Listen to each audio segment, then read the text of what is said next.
ең басында сезон маусымның алдында қиындықтар болды. Біз таблицаны қарасақ,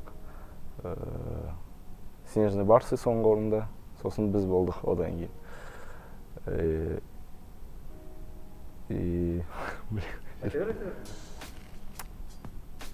И как-то, білмеймін,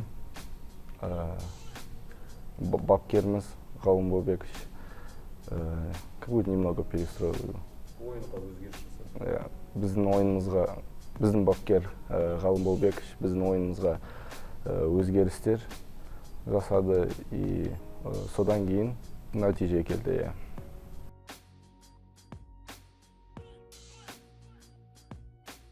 Бұл сөз жоқ енді. Сезіну керек, сол жақта болып сезіну керек.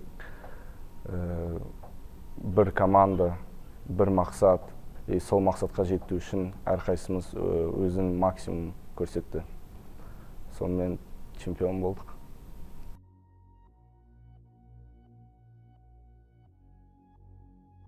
Негізі ұлттық құрамға шақыру, бұл мүлдем басқа сезім.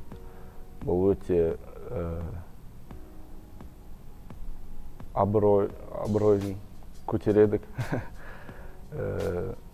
Командада, мысалы, қазір бүкіл енді таныс бәрі әрқайсысын біледі.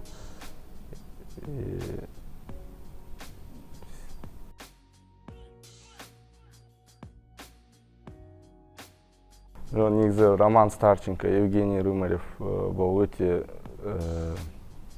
шеберлігі көп, шеберлігі жоғары деңгейдегі ойыншылар. Осылармен бір жаттығуда, тренировка жасаған, ойынға қатысқан, бұл мүлдем басқа сезім. Что они делают, как они делают. Үлгі, оларға қарап өте үлгі, бүкіл көп жастарға үлгі болып келеді.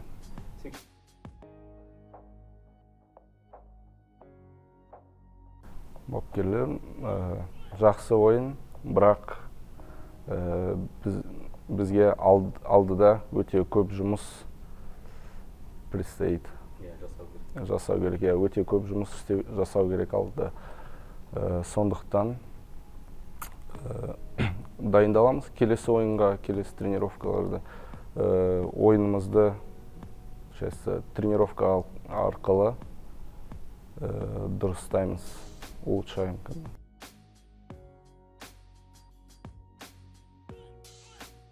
Бапкерлер айтады, қалай ойнайсың, нені білесің, соны істе, уайымдама. Бұл хоккей, бұл ойын. Ләззат, рахат алу керексің. Өз ойыннан, команданың ойыннан, ұлттық құрамға қатысып ойнағанынан рахат, ләззат алу керек.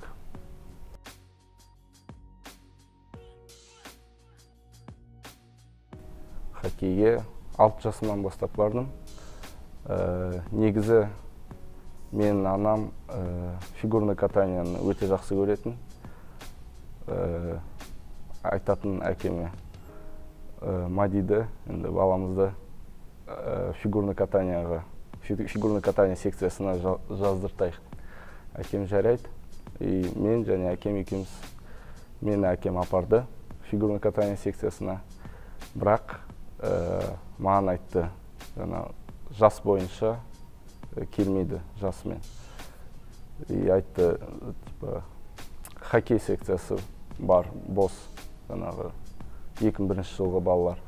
Әкем айтты, жарайды, хоккей қатысасың ба? Мен 6 жастан ештеңе түсінбеймін. Қатысам.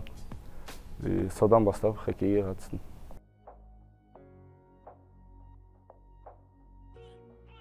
Өте қатты ұнады бірден. Қазіргі уақытта өте қатты ұнайды.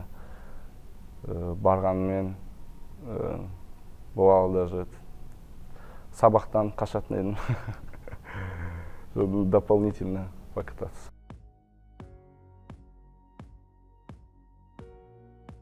Бастауыш мектепте отличник, жақсы оқыдым. А уже 5-6 класс хорошист. где-то 7-ші класстан бастап Үштер пайда болды. үштер пайда болды. Ол кезде сен Астанаға қаласың. Иә, 6-ші класстан бастап Астана қаласында оқыдым.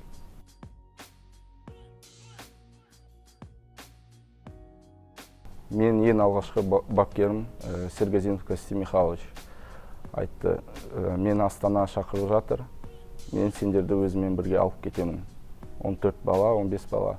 Біз енді біз как бы ничего не решаем. Ата-аналарымыз шешеді. Сол кезде мен анам қарсы болған, айтты, оқу керек, сабақ оқу керек деді. Ал мен барғым келді Астанаға. Сосын әкем айтты, хоккей ойнайсың ба? Иә дедім, әкем айтты, болды, барасың.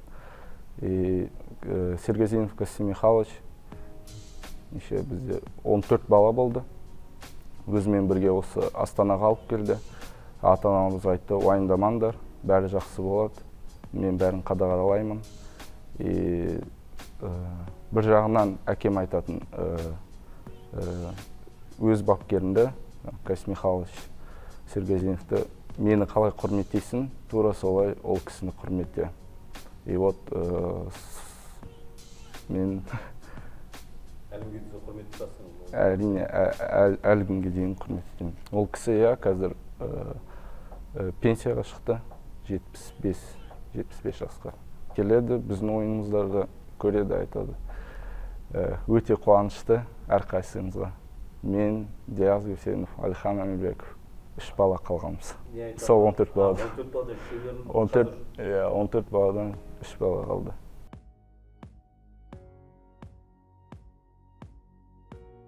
Ол үшін өзіңді көрсету керек. Жаттығуларда, ойындарда өзіңнің ойыныңды, өзіңнің шеберіңді жоғары деңгейге жаттықтыруда көтеру керек.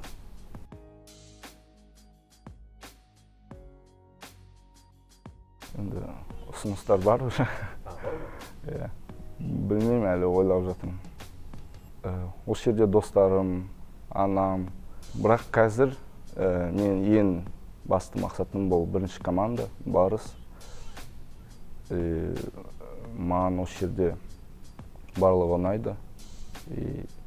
Мен ойлаймын, что болашақта мен бірінші командада боламын деп.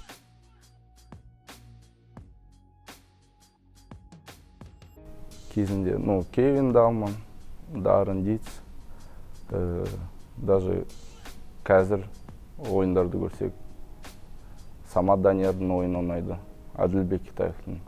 Арасымыз қатты, жас айырмашылығымыз қатты емес, бірақ солармен жаттығу жасағанда қазір қарайсын, Самат былай істейді, Әділ былай істейді, Валерий Орехов. Соларға қарап енді өзіне үлгі тұтамын, иә.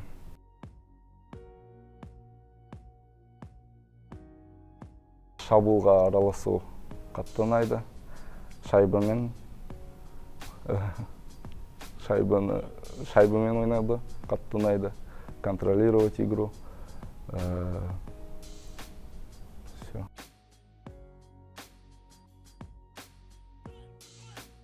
Қорғаныста, маған бапкерлер айтады, қорғаныста өз своей зоне не выдумывай деп айтады. Қарапайым ойнау керек. Иә, қарапайым ойнау керек деп.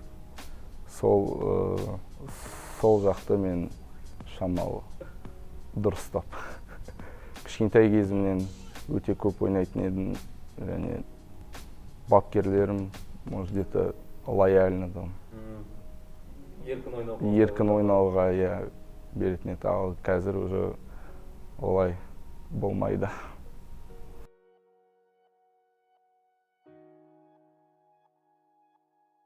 Конор Макдэвид, шабуылшы.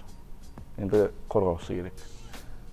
Кейл Макар и қақпашы. Қазіргі уақытта Игорь Шестеркин. 3 шампуға бойынша. Так, балалар ренжімей ма? Жоқ, бұрын ойын хоккейшілерді атауға болады шығар. Роман Старченко,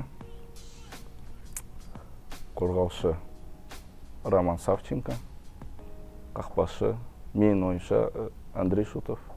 Андрей Шутовтың Наматқа қосқан үлесі, чемпионствоға қосқан үлесі өте жоғары.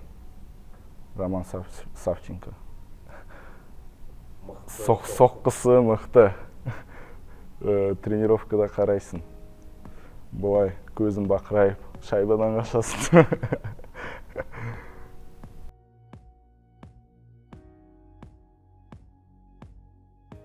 Негізі жоқ, қатты отырмын. YouTube болса еще, а так Instagram, TikTok қатты уақытым жоқ оған. Көп жаза ма негізі жанкүйерлер? Аха, жанкүйерлер жазады, көп жазады. Қыздар да жазады.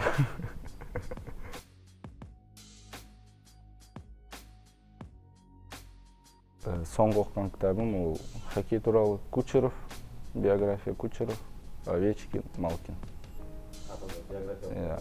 Артем Лебедев, журналист. Ұмытып қалдым атын. Соңғы кітабын оқыдым.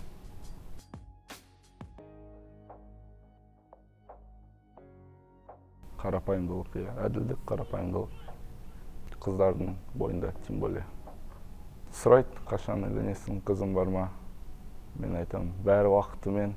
22 жас болу хоккей үшін өте керемет мүмкіндік. Егер осы әлем чемпионатының тізіміне, әлем чемпионатына барсам, бұл өте үлкен мүмкіндік. Сондықтан хоккей бірінші орында қазір.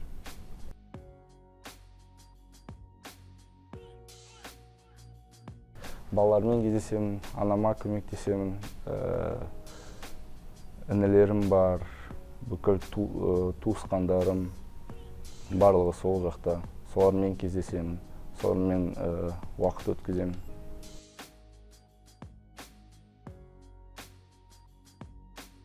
Сәтпаевта жандандырайын деп жатыр.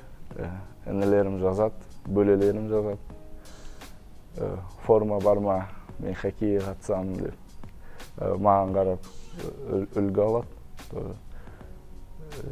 Сондықтан ойлаймын, енді болашақта олардың арасынан біреу қатысса, бұл өте жақсы, керемет. Хоккей ойын бойынша өте жан-жақты.